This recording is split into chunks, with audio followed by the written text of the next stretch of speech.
அஸ்ஸலாமு அலைக்கும் வரஹ்மத்துல்லாஹி வபரகாத்துஹு.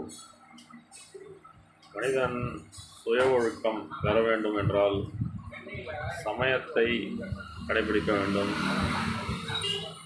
முதலில் சுய ஒழுக்கத்தை கற்றுக்கொள்ள வேண்டும்.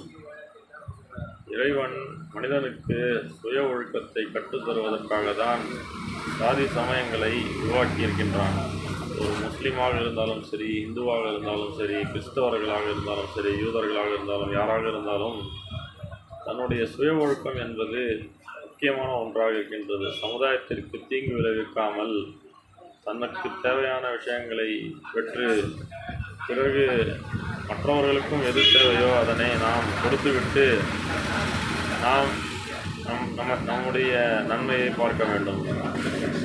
இதுதான் சுய ஒழுக்கத்தில் கற்றுக்கொள்ள வேண்டிய விஷயமாக இருக்கின்றது. சுய ஒழுக்கம், நேரத்தை கடைபிடிப்பது, எந்த ஒரு விஷயமாக இருந்தாலும் அதனை உண்மையாக செய்வது, நம்பிக்கையுடன் இருப்பது, நம்பகத்தன்மை தான் மனிதனுக்கு முக்கியமான ஒரு விஷயமாக இருக்கின்றது.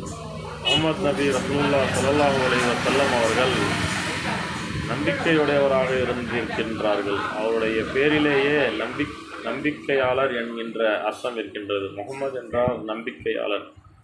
ஒரு மனிதன் இன்னொரு மனிதனை நம்ப வேண்டும் முதலில். அப்பொழுதுதான் இந்த சமுதாயம் சீர்பெறும். யார் ஒருவன் நம்பிக்கை இல்லாமல் மற்றவனை ஒருவன் ஏமாற்றுகின்றான் என்பதற்காக அவனை பார்த்து இவனும் கெட்டுவிடுகின்றான்.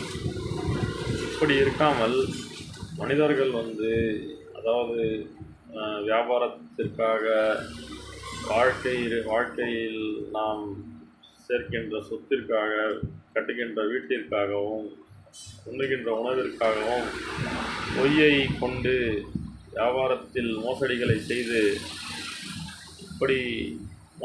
செய்து நாம் சம்பாதிக்கின்ற பணம் நமக்கு நம்முடைய வயிற்றில் இப்பொழுது தங்கிவிடலாம். ஆனால் மறுமையில் நாம் இறைவனிடம் செல்லும்போது அதற்கான சரியான பதிலை நாம் அவனுக்கு கூற வேண்டும்.